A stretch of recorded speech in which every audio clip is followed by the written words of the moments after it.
You have to eliminate the attributes of a wantrepreneur, otherwise your business is going to fail. Today we're going to talk about the 6 deadly signs of a wantrepreneur. I'm going to show you the difference between all of the entrepreneurs that have gone to the entrepreneurial cemetery versus those that succeeded in business. What separates people that talk about business versus the people that are actually effective in building one? The first sign of a wantrepreneur meaning you want to be a business owner and you talk a good deal about it. You know, everybody's want to be the next Bill Gates, but very few people ever move the needle to actually being able to have their own business that supports them from day to day.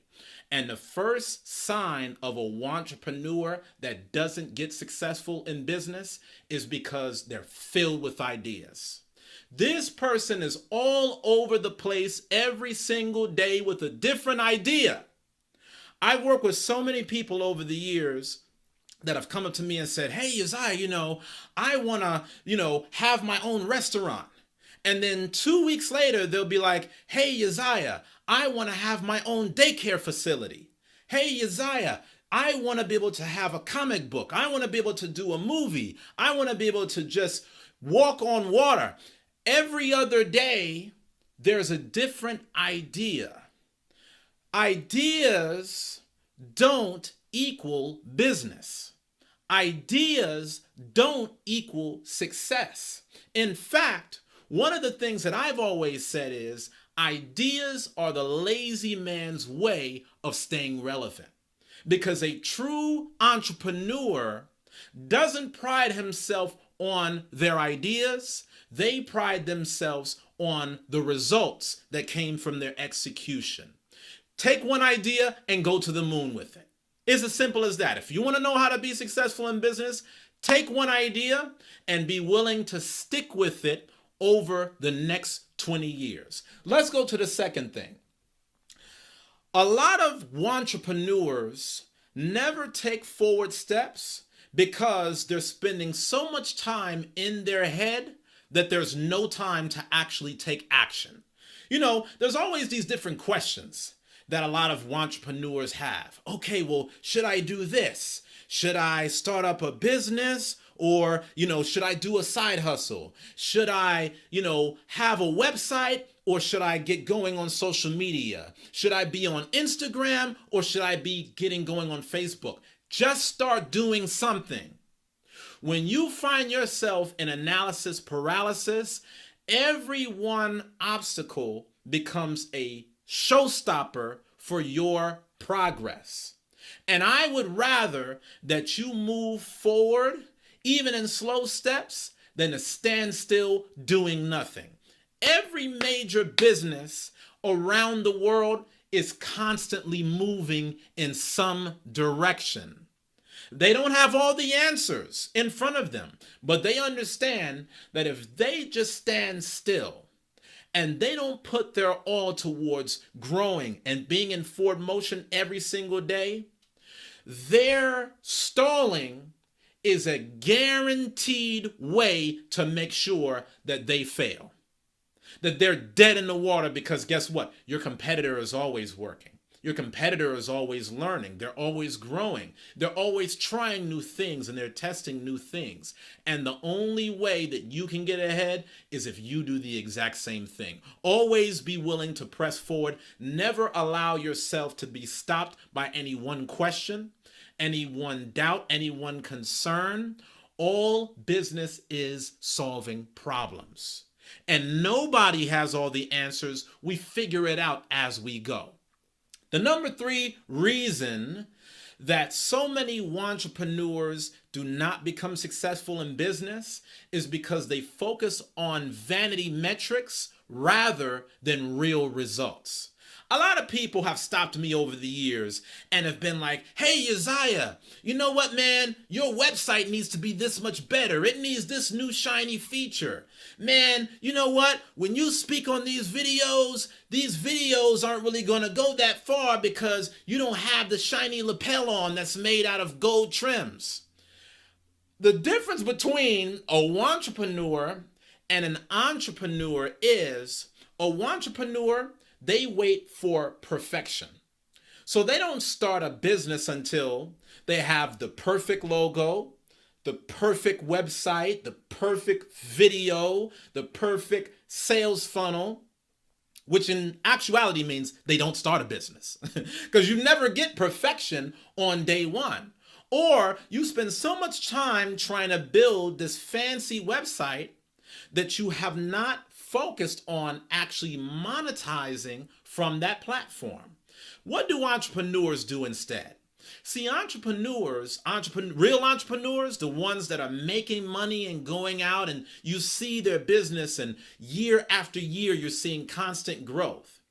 They are not ashamed to start at small beginnings because they know that the minute that they make any sign of progress, they're going to take that tiny success and they're going to multiply it day by day and step by step. They're going to take $1 that they might have gotten from their very first customer and they will multiply it because they're going to reinvest it into their business. But the wantrepreneur is so busy trying to have all the shiny bells and whistles that they never get started and they never make sales. This is the key.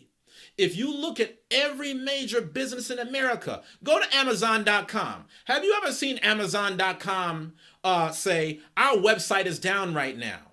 We want to have a much prettier website and a much shinier website, and we're not content until we have 1 million followers on every platform, so our website is down until that happens. No. Every year, Amazon never announces the maintenance on their website because it's about continuous improvement.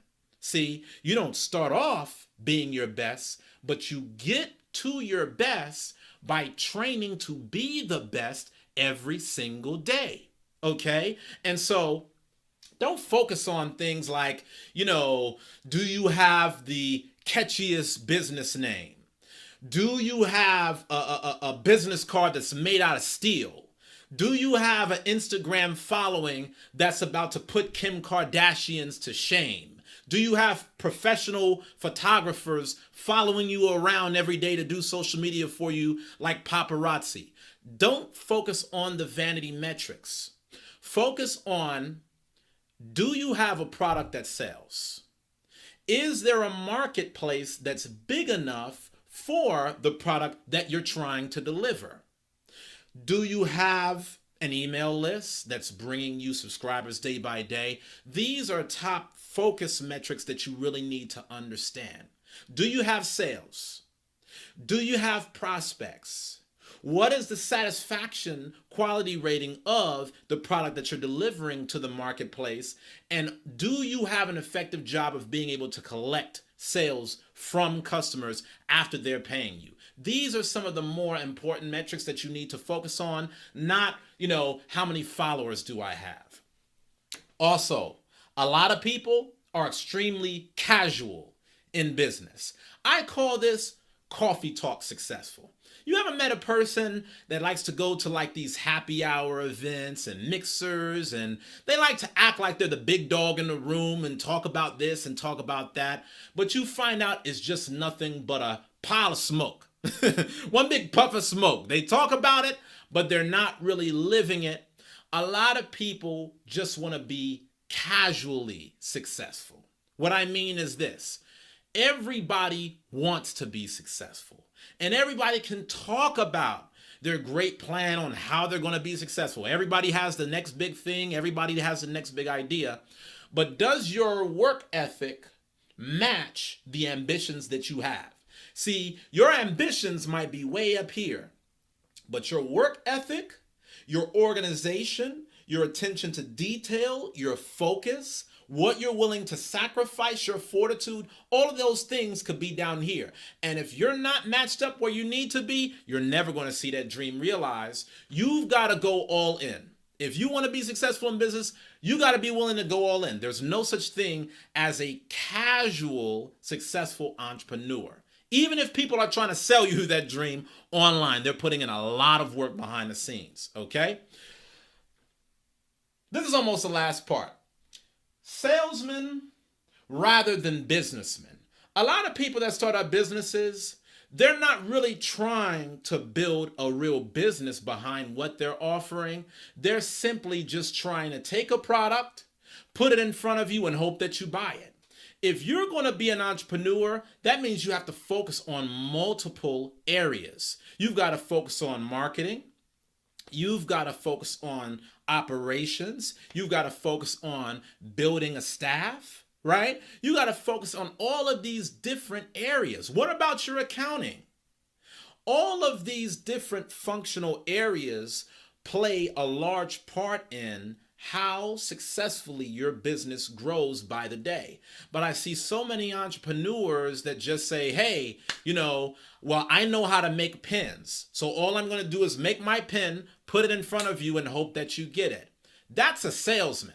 You just got something that you want to sell. That's not a business. A business is able to successfully function whether or not that you're on the scene, because you've built an empire behind your efforts.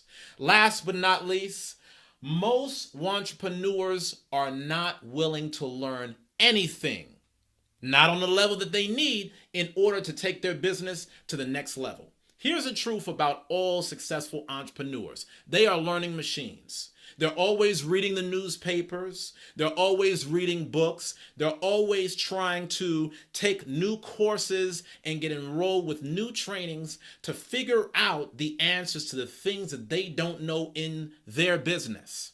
I guarantee you, no matter how good you are at any select craft, there is a business side of things that you do not understand. You could be the best wood maker in the world, but if you don't know how to be able to take that wood and start distributing it to customers, you're going to have real problems in ever having a successful business. So you always need to dedicate yourself to learning. The things that you don't know, you got to be interested in figuring it out. All right. But a entrepreneur just wants to talk a good one, but it's really not about that life of learning their game. You have to learn your game. You have to learn your craft. You have to learn how to take your craft and turn it into a business that's going to make you successful.